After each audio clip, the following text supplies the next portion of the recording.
Halo Sobat Otomotif, balik lagi nih di channel SC Motor. Pernah nggak sih kalian mikir, kok pindah gigi motor bisa halus banget ya? Nah, hari ini kita bakal bongkar tuntas rahasia di balik salah satu komponen paling krusial di transmisi motor, yaitu kopling. Kita bakal lihat gimana komponen kecil ini jadi penentu tarikan dan respons motor kesayangan kalian. Yap, di dunia transmisi motor itu ada dua kubu besar yang sering banget jadi omongan, kopling basah dan kopling kering. Keduanya punya karakter yang beda 180 derajat. Apa aja sih bedanya? Dan mana yang lebih oke? Yuk kita bedah bareng-bareng. Coba deh perhatiin, kalian pernah dengar suara gemericik klotok-klotok yang khas banget dari motor-motor kayak Ducati atau motor-motor MotoGP pas lagi diem? Tenang, itu bukan rusak kok. Justru itu suara khas dari sebuah teknologi yang namanya kopling kering. Penasaran kan? Ini dia peta perjalanan kita hari ini. Kita mulai dari fungsi dasarnya dulu, terus kita bedah teknis kopling basah versus kering. Kita juga bakal lihat gimana performanya di lintasan, belajar ngenalin suara dan gejala ausnya, dapat tips perawatan dari bengkel, dan terakhir kita simpulkan mana yang paling pas buat motor kalian. Langsung aja kita mulai. Oke, bagian pertama. Sebelum kita banding-bandingin, kita harus paham dulu sebenarnya apa sih fungsi kopling itu?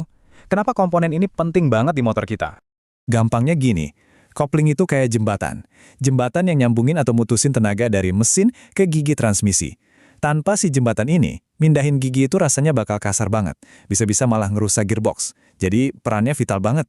Nah, ini dia mekanismenya secara sederhana. Waktu kita tarik tuas kopling di stang, itu sebenarnya kita lagi narik kabel yang ngebebasin plat-plat kopling di dalam mesin. Proses inilah yang mutusin tenaga sesaat, jadi kita punya waktu buat pindah gigi dengan aman dan halus. Nah, sekarang kita masuk ke menu utamanya. Yuk, kita bedah habis-habisan perbedaan teknis antara kopling basah dan kopling kering. Disinilah semua ceritanya dimulai. Pertama, kopling basah. Ini yang paling banyak kita temuin di hampir semua motor harian. Sesuai namanya, basah, ya komponennya itu bener-bener berendam, mandi oli mesin. Di sini, oli punya dua tugas penting. Jadi pelumas biar nggak cepet aus, sekaligus jadi pendingin buat nyerap panas. Enaknya apa? Jelas, karena selalu dilumasi dan didinginkan oli, kopling basah ini jauh lebih awet. Suaranya adem dan perpindahan giginya halus banget. Tapi, ada tapinya, oli ini bikin semacam hambatan, yang artinya ada sedikit tenaga mesin yang kebuang sia-sia. Oli mesin juga jadi lebih cepat kotor karena kecampur serbuk kampas. Sekarang, lawannya kopling kering. Sesuai namanya juga, sistem ini beneran kering kerontang. Posisinya ada di luar bak oli, jadi nggak ada oli sama sekali yang ngerendam komponennya. Gesekan antar klatnya terjadi langsung, tanpa ada perantara apapun. Nah, ini dia keunggulan utamanya. Karena nggak ada oli yang menghambat, tenaga dari mesin langsung dihajar ke roda, bikin akselerasinya jauh lebih responsif dan galak.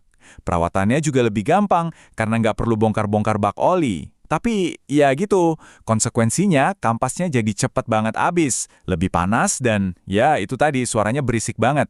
Coba kita lihat perbandingannya langsung di tabel ini. Kelihatan banget kan bedanya? Pendinginannya, yang satu pakai oli, yang satu pakai udara. Penyaluran tenaganya, yang satu ada hambatan, yang satu lagi direct banget. Beda fundamental inilah yang bikin kopling basah lebih awet dan senyap, sementara kopling kering menang telak soal responsivitas, walaupun harus ngorbanin keawetan dan kesunyian. Lanjut ke bagian 3, gimana efeknya di aspal? Ini pertanyaan yang menarik. Kenapa motor super canggih kayak di MotoGP malah milih teknologi kopling kering yang kedengerannya kasar dan berisik? Jawabannya ada di sini. Kutipan dari Grid Auto ini udah merangkum semuanya. Di dunia balap, setiap sepersekian detik itu berharga. Setiap tenaga kuda itu penting. Dengan kopling kering, nggak ada tenaga yang terbuang buat ngelawan oli.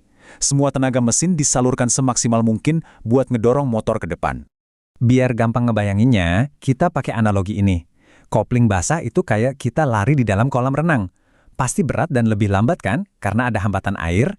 Nah, kopling kering itu kayak lari di lintasan lari profesional. Semua tenaga kita fokus buat maju sekenceng-kencengnya. Kebayangkan bedanya? Jauh banget. Oke, sekarang kita balik lagi ke garasi. Sebagai pemilik motor yang baik, kita harus bisa dengerin keluhan motor kita. Di bagian ini, kita bakal belajar ngenalin suara-suara aneh dan gejala-gejala kampas kopling yang udah mulai minta diganti. Ini dia 3 tanda utama kampas kopling kalian udah mau pensiun.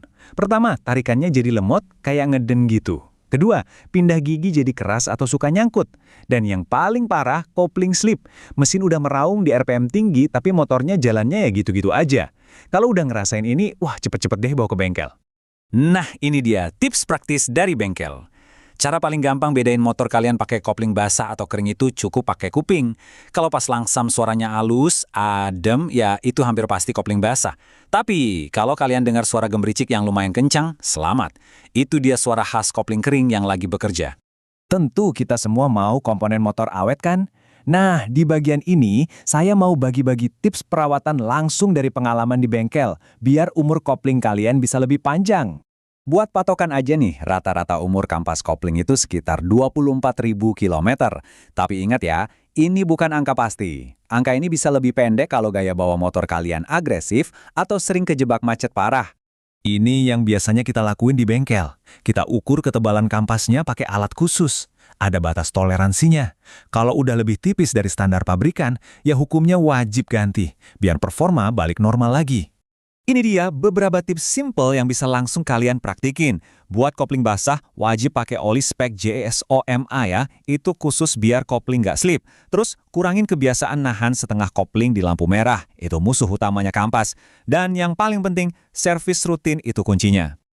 Oke, kita udah sampai di bagian terakhir. Setelah tahu semua plus minusnya, sekarang waktunya kita tarik kesimpulan. Jadi, mana sih yang paling bagus buat motor kalian? Jawabannya simple, tergantung kebutuhan kalian. Kalau motornya buat kerja harian, buat touring, atau sering lewat jalanan macet, kopling basah itu udah paling bener. Andal, nyaman, awet. Tapi kalau kalian carinya performa murni, tenaga instan buat di sirkuit, ya nggak ada yang bisa ngalahin kopling kering. Jadi, sekarang pertanyaannya saya balikin ke kalian. Setelah paham semuanya, kalian ada di tim mana? Tim nyaman dan awetnya kopling basah, atau tim performa tanpa komprominya kopling kering? Coba deh, cocokin sama gaya berkendara kalian masing-masing. Nah, itu dia bedah tuntas kita soal dunia perkoplingan. Semoga penjelasan dari SJ Motor kali ini nambah wawasan kalian soal motor kesayangan. Kalau ngerasa info ini bermanfaat, jangan lupa ya buat subscribe, like, tinggalin komen, dan share ke teman-teman kalian. Sampai ketemu lagi di video berikutnya.